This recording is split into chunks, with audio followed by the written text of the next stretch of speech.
A couple of weeks ago, I made some giant 3D Pokemon cards. I had so much fun making these little 3D worlds and dioramas that you could basically get lost in. And I said in that video that if you liked it, I could do more, and hinted at the idea of maybe doing a whole deck, maybe playing with them. Now, you guys loved that video. It has over 1.2 million views in just over 2 weeks, which is incredible. Thank you so much for enjoying my content. But it has had me thinking, how will I actually go about something like that? Because they're huge. A deck has 60 cards. This is 4. Suffice it to say, they're not really practical for play. But it's got me thinking, how can I make 3D Pokemon cards that I actually can play with? Now, this isn't something that's entirely new. People make 3D cards out of cards. Here's one by K's Cards on TikTok. So obviously starting with a multitude of cards and cutting out the layers, they stack these on top of each other to create these really effective 3D Pokemon cards. It's really effective. It looks so good. This is by MTG Degree,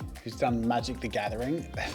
That looks really cool. Oh, I like the little counter in there. That's clever. And the J-Witz has done one here where he's gone through the process and shows, after it's all been cut out, painting under. Is that just to sort of fill in the area to make it look the same? Oh, full card art ones would be pretty tricky. They can get very fiddly, but the end result, when it's executed well, looks really cool. Point is, it's something that's been done before. It's been done pretty well, but has it been done to a whole deck? So this video is a bit of a proof of concept. And if it works, and if you guys like it enough, I'm gonna do a whole deck. But before we dive that deep, we gotta dabble. And I'm gonna start off by making my first 3D Pokemon cards, and I'm gonna build up. I'm gonna do a few in this video, maybe try a few techniques as I go and get your impressions and feedback before we bite off more than we can chew. And now it's just a matter of going through my collection and finding ones that I had lots of repetitions of that I could cut up in a layered way to make my first 3D Pokemon. And it felt fitting to go with another one of my original starters. I'll branch out later, but to dabble, I think Charmander feels right. So with a total of 5 Charmander cards, I had that many layers to work with to create my 3D effect. I started off by cutting out just the frame.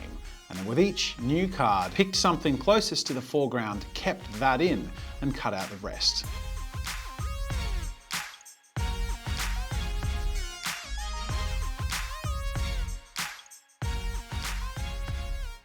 The cutting process was straightforward and yet really tricky. It was quite time consuming because any minor misalignment just shows something from the background where it shouldn't be, but also the sharp edges become really obvious. But I could see this 3D effect starting to take shape and it was pretty satisfying. With all my card layers ready to go, it was time to create the 3D effect. I grabbed a shallow, sharp-cornered drawer so I could anchor all of the cards to the same corner to try and align them to be as even as possible. And using these little foam double-sided sticker things, I added those to each layer so that one by one I could stick the cards to each other, slowly going up until we get to the top. The outcome holds together really well, but it's rougher around the edges than I want it to be. I mean, honestly, it looks great in video, but when you're holding it in your hand, I can feel where the edges are just slightly misaligned. I don't want there to be any room for scuffing or any places where something can become undone. I want it to feel like it might have been created this way. A Pokemon card intended to be 3D. This feels like a craft project. So I've got my first Pokemon. It's really cool, great proof of concept, but I'm just getting started. So next, I'm gonna do Butterfree, but I actually don't have a lot of cards. I only have 2, but they're both holographic. One with a holographic background and the other with a holographic frame. But because Butterfree doesn't touch over any of the edges, I could technically cut out Butterfree and have 3 layers. So I'm gonna use this random crustal Pokemon card to sort of fill in that middle layer, but I'll just do the Butterfree on that layer, if that makes sense. I just wanna see how the 3D effect works with just 3 cards, because I need to try and find a process that's gonna work for a whole deck. And I wanna see how the holographic effect works with the 3D card. Now with standard holographics, there are 2 types of holographics. One where the color is in the background of the Pokemon or within the frame, and the other where it's outside of the art. Hopefully it looks really cool to have both. I'll get the holographic frame and the holographic background, and let's see if that gives it a bit of pop. I first cut out the middle frame with that random Pokemon card. I only really needed it to suit the exact frame of the Butterfree card, which had that little indentation because it's a stage 2 Pokemon card. And using that as a guide for the middle, I glued it to a thin bit of foam and really cleanly as I could cut out around those edges. And then I did the same for the other side. The idea being that this would pad out in 2 directions, adding that double thickness and creating that depth we want. Other than that, there was only one Butterfree card to cut up because the back one would be all in one piece because I'm using it for the background of the holographic section. The front card with a holographic frame would also be the foreground Butterfree.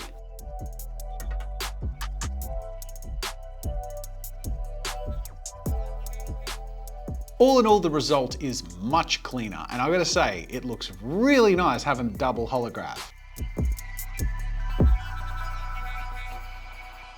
I think we're getting closer, we're getting really close, and it's really clean and flush. Much more professional than our Charmander. But it's not deep enough, not 3D enough, so I think we have to have at least 3 depths. But I think very soon we're gonna have the perfect system to create many 3D Pokemon cards. I won't rest at good enough, and I also don't like doing things that take too much time when I can automate it and use technology. So cutting out all this really thin foam, doing that like 3 or 4 times for every card I make is gonna get real tedious.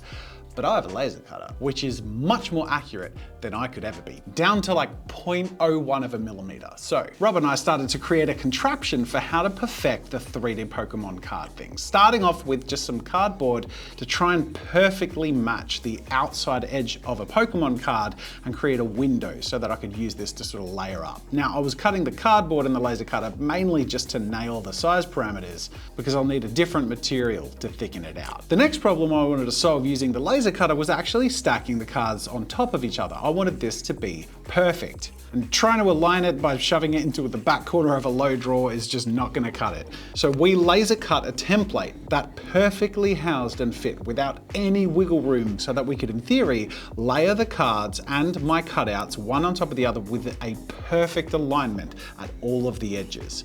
Essentially, a template that we could use to build these thick 3D Pokemon cards that would be really satisfyingly clean-edged all the way along, front to back, top to bottom. So we have some early proof of concepts. Now we also have a system to perfectly apply with micromillimeter precision layers of Pokemon cards.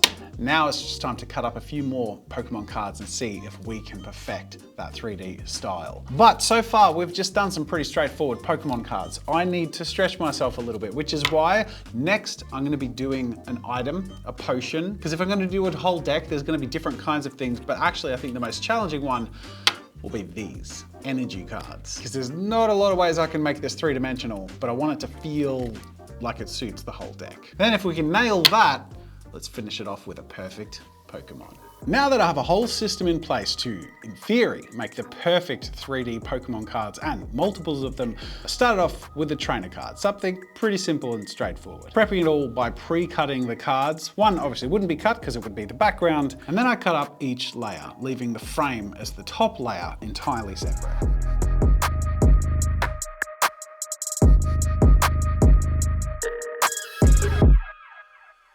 Now it's time to put the card together. With my laser cut plastic card, I could build out the layers and create elements of separation. And the more depth, the better, but also the thicker the card. So it's just sort of about choosing where the depth should be to make it as effective as possible. And in this case, the potion needs to be as close to the viewer while the background needs to be further away for it to look impressive. Having the laser cut plastic card to perfectly align not only with the cards, but also the interior edges just creates such a polished look. It's still hand cut out around the cards and the artwork itself, but it just gives it a polished sort of framing mechanism that makes it all look really high quality.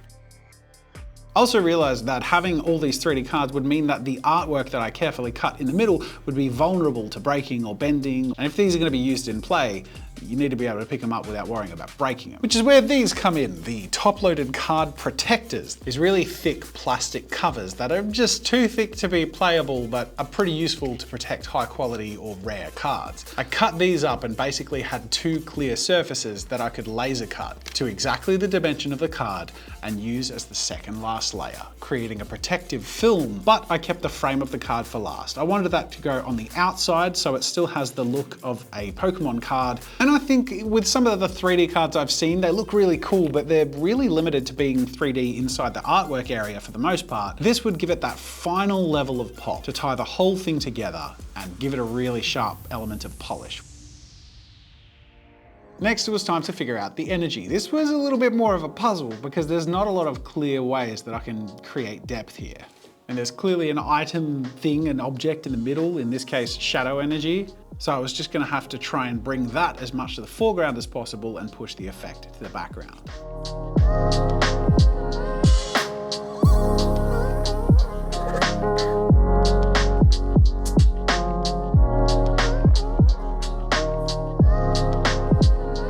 Packing out the middle of the energy icon with little bits of plastic card laid on top of each other. Eventually, I had the icon in the front, the frame around the edges. It was just a matter of putting in that protective layer and then the frame on top.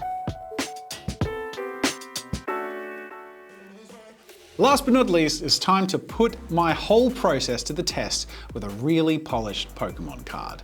I went with this Haunter because he looks really cool. He's got a clear sense of depth with the trees and background. He's in the middle, he's got a hand in the foreground and a hand in the background. So there was a lot more cutting around to do with this one and it took a lot more time, but in theory, with careful layering and building up, I could create a sense of depth with this character and card.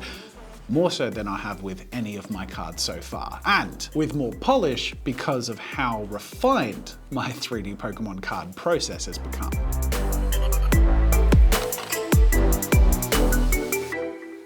Layer by layer, these pieces of card went in, slowly building up the depth, making sure to, as cleanly as possible, glue them to each other until we ended up to the foreground, which I saved, of course, with my holographic card to give it that extra bit of shine, put on the laser cut screen protector layer and the frame to finish it all off.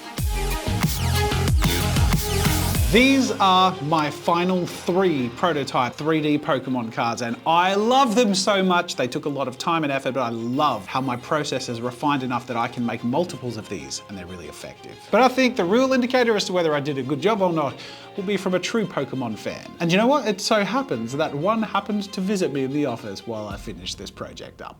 I have a special guest with me here today, my son MJ, and I want to know what you think of what I made. And you can tell me which one is your favorite. You ready? What do you reckon? These are a bit different to normal Pokemon cards, aren't they? You can still battle with them. You reckon? Yeah. Yeah, do you reckon I should? Yeah. Now it's a lot of work to make them because there's 60 in a deck, but I'm open to it. But I need to know if they're good enough. Are they good enough? Yeah. Which one is the best? All of them. Okay, all right, that's a good, that's good feedback. I think we should bring these home. You think we should bring them home? Yeah, because we could probably battle with them. All right, you want to say bye? Bye. Thumbs up.